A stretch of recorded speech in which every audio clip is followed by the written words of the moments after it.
मुंबई के एहतजाज में पुलिस ने 18 से 22 जुलाई के दरमियान 13 FIR दर्ज करते हुए पुलिस मुख्तलिफ थानों में तकरीबन 400 अफराद के खिलाफ मुकदमात किए हैं।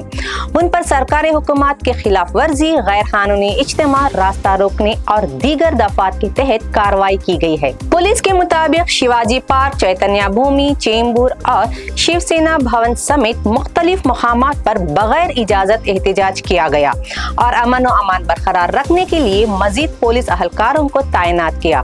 पुलिस ने 23 जुलाई से 6 अगस्त तक 5 या उससे ज्यादा अफराद के एहतजाज पर पाबंदी भी आयद कर दी।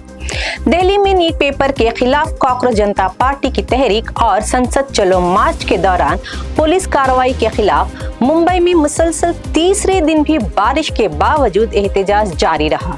बुजुर्गों ने मुजाहिरीन की हौसला अफजाई की और बच्चों की आमद और रफ्त के लिए रास्ता खाली किया।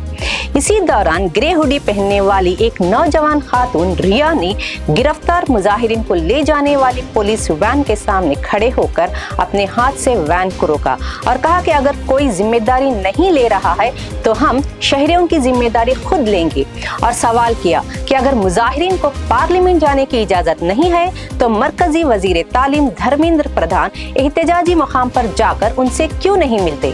रिया एक अदाकारा, मॉडल और तिजारत करने वाली खातून है और इंस्टाग्राम पर उनके तकरीबन 1 लाख फॉलोअर्स हैं।